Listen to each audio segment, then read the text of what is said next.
जी ये ज़माना अलग हो गया है कि भगवान से भी लेन देन का मामला चल रहा है कि आप मेरा ये काम कर दो तो ये हो जाएगा, और काम एक भी नहीं हुआ तो भगवान बदल ले कि भाई कहीं और माथा टेकते हैं, यहाँ तो काम हो नहीं रहा। तो ये भक्ति नहीं होती। तो एक तो जो परसेप्शन भक्ति का बन गया है कि भजन कीर्तन पूजा पाठ कर लिया और भक्ति हो गई। भक्ति का असल मीनिंग है सरेंडर, समर्पण। और समर्पण व्यक्ति कब करता है? जब पहला चीज विश्वास होता है कि वो जो भी करता है वो सही करता है। मुझसे कई बार लोग पूछते हैं कि आप बहुत ज़्यादा डिप्रेशन में नहीं जाते, या कोई आपने सब कुछ देखा है, चाहे स्ट्रगल है, इंसल्ट है, रिजेक्शन है, हर फील्ड में हर चीज़ होती है। अगर आप आगे बढ़ रहे हैं, कोई पोजीशन पे जाने की कोशिश करें, तो आपको इनका सामना करना पड़ेगा। ये जिंदगी के साथ आता है, तो आपको सामना। लेकिन मुझे कभी दिक्कत नहीं दी ये चीज़ें। क्यों? क्योंकि जो मैंने कहा समर्पण, मुझे पता है कि एक ऐसी शक्ति ऊपर बैठी है जो मेरा बुरा नहीं चाहती। तो कई बार बुरी चीज़ें भी मेरी ज़िंदगी में हो रही है, मुझे पता है वो मेरे अच्छे के लिए है, क्योंकि वो कर रहा है। तो ये समर्पण, ये भक्ति है। तो ये आपको हारने नहीं देती।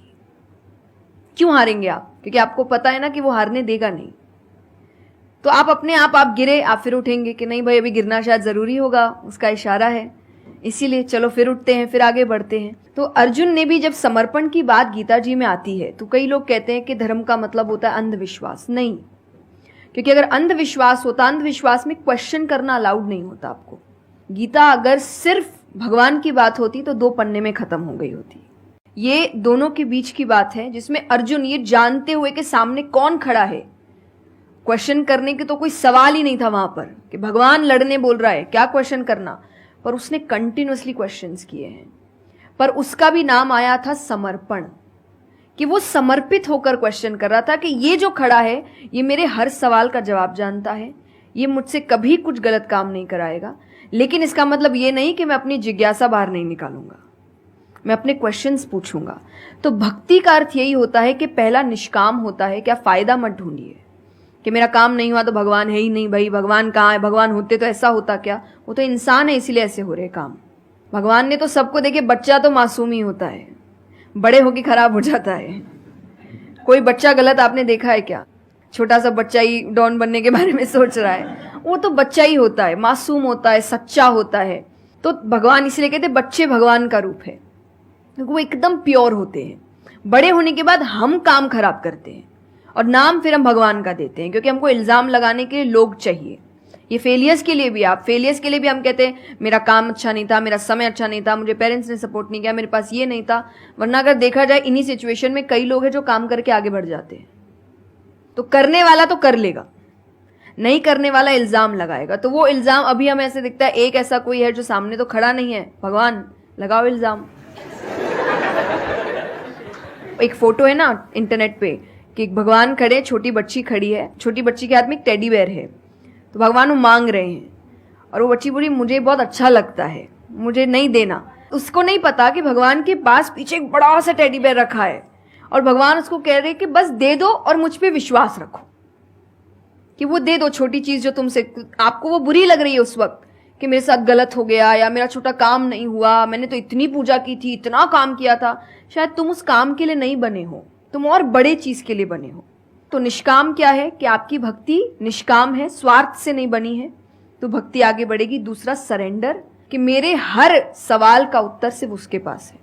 तो ये 2 चीजें भक्ति बनाती है, 2 चीजें जो भक्ति में। तीसरा हम जब करते हैं सत्संग, जो उन्होंने कहा सत्संग का एक सत्य के संग। तो सत्य कौन है? जब हम शास्त्रों में देखते हैं, सबसे पहला श्लोक जो श्रीमद् भागवत में आता है वो भगवान का स्वरूप बता रहा है। उसमें है सच्चिदानंद रूपाय। सच्चिदानंद का मतलब होता है 3 चीजें मिलकर बनती है, वो है सत, चित और आनंद। जो ये 3 चीजों को जीवन में समझ लेगा सही से, उसने भगवान को समझ लिया, क्योंकि भगवान का रूप ही सच्चिदानंद है। तो सबसे पहला है सच, जो कहा गया सच की राह पर चलो।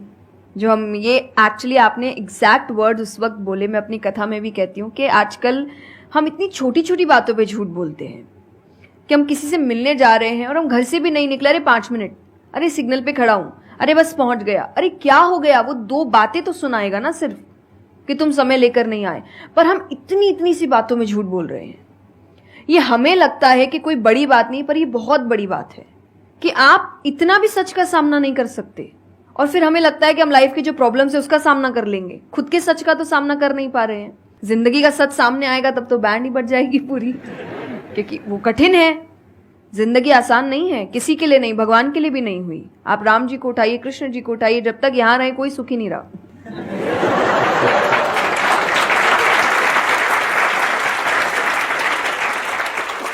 तो सुखी तो कोई नहीं रहा यहां पर। आपको सुख खुद ढूंढना पड़ता है, आपको अपना जीवन खुद निकालना पड़ता है अपने चॉइसेस को लेकर। तो इसीलिए पहला सत है। दूसरा चित है, अवेयरनेस।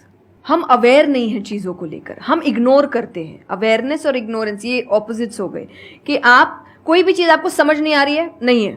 मैं अधिकतर नास्तिक लोगों को आप देखिए, उनको अगर पूछे ना भगवान को मानते हैं, तो उनके पास एग्जैक्ट रीजंस नहीं होते कि क्यों नहीं मानते। बस नहीं है, दिखा नहीं, मुझे नहीं दिखा तो नहीं है। तो तुम्हें तो बहुत चीजें नहीं दिख रही। मेरे पापा इस पर मैंने एक बार उनसे क्वेश्चन किया था कि बोले तो पापा कैसे जवाब दे। तो पापा बोले उनको पूछना उन्होंने अपने परदादा को देखा था। देखा तो नहीं होगा।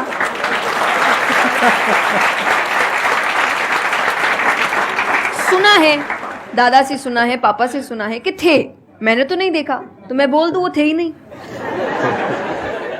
कुछ तो सच्चाई होगी, उसको ढूंढने की कोशिश करो। मैं धर्म के लिए हमेशा कहती हूं कि आपको ढूंढना पड़ेगा। भगवान, मेरे पापा ने मुझे एक बात कही थी, भगवान मानने की चीज है, जानने की नहीं। जानना क्या होता है, पहले इस्तेमाल करें फिर विश्वास करें।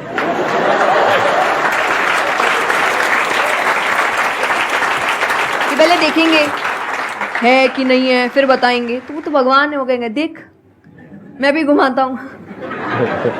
वो भगवान है भाई। उनको अगर आप बोलोगे कि मेरे सामने आ, मुझे दिखा तू है कि नहीं, तो बोलेंगे घूम, नहीं दिखाता, कभी नहीं हुई, नहीं जा।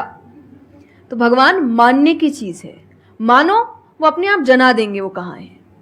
तो भगवान के लिए माना गया कि पहले आपको मानना पड़ता है, दैट इज सरेंडर, कि मैं मानता हूं, मैं इसीलिए पढ़ रहा हूं। अधिकतर लोग अभी पढ़ क्यों रहे हैं, जान क्यों रहे, गलत साबित करने के लिए। और दुनिया के लिए भी, आप किसी भी चीज को जानने की कोशिश करो तो सिर्फ एक खाली दिमाग से जानने की कोशिश करो, अपने दिमाग से नहीं कि मुझे गलत साबित करना इसीलिए पढ़ता हूं चलो। तो फिर आपका दिमाग सीधा उस गलत बात पे ही जाएगा कि देखो मैंने तो बोला ही था गलत है। और उसके आसपास कितनी अच्छी बातें लिखी होगी आप देखेंगे नहीं, पर आपको जो बस साबित करना है, आप उस लोग सुनते भी आजकल इसीलिए है। मैं कथा में एक बात कहती कि बस आजकल कथा ही बची है सुनने वाली चीज, वरना आप कहीं भी दो लोगों को देखिए वो बोलेगा मैं बोलता हूँ, नहीं मैं बोलता हूँ, नहीं मैं बोलता हूँ। दुख देखिए किसी के, प्रॉब्लम्स को एक बोलता है अरे मेरी जिंदगी अच्छी नहीं चल रही, बोलता अरे मेरी उससे भी खराब है। आप किसी से मदद भी कहाँ मांगेंगे कि वो एक दुख सुनाओ वो 4 सुनाता है, तो क्या ही मदद मांगे कि तो मेरे से दुखी है, तू मेरे से और 500 रुपए रख भाई।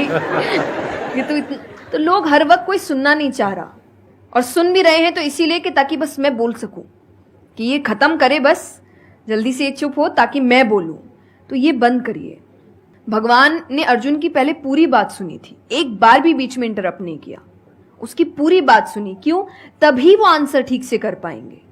अगर आप बीच में हर चीज में इंटरप्ट करेंगे, लोगों के ओपिनियंस में इंटरप्ट करेंगे, तो आप उनकी बात को नहीं समझ पाएंगे। जितना सुनेंगे उतना सीखेंगे, क्योंकि बोलोगे तो वही जो आता है, पर सुनोगे तो कई बार ऐसी चीजें पता चलेगी जो नहीं पता, जो नहीं आता है।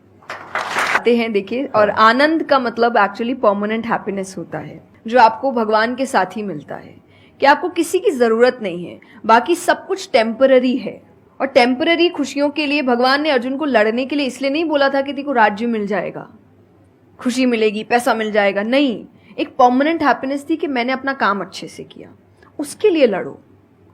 तो जो भी काम कर रहे हो परमानेंट क्या है उसमें वो देखो, और ये आपकी सक्सेस पे भी काम आता है। भगवान जैसे अब हम कहते हैं ना कि दुनिया में कुछ सच नहीं है, संसार सच नहीं, इसका मतलब क्या? छोड़ने के लिए नहीं।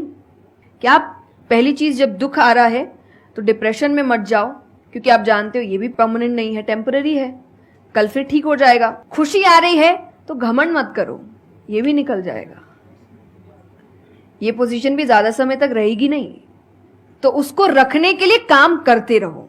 तो भगवान हर चीज में कहते बैलेंस्ड रहो, और परमानेंट वो है उसके पीछे भागो। तो आप अपने आप ही जो दिखावे की दुनिया है, करते हम सब है और सब कुछ करना चाहिए लाइफ में, सब एंजॉय करिए, पर अगर उसको जानते हुए करोगे कि परमानेंट नहीं है, तो जैसा मैंने कहा वो यहां जाएगा नहीं। जैसे एक पक्षी है, आप पेड़ पे उसको बैठा दो और फिर जिस ब्रांच में वो बैठी उसको काटने लगो, और जब तक ब्रांच नहीं गिरेगा वो नहीं हटेगी, क्योंकि उसको ब्रांच पे भरोसा है ही नहीं। उसको पता ये रहेगा ना, उसको अपने पंखों पे है कि वो जैसे ही गिरेगा मैं उड़ जाऊंगी।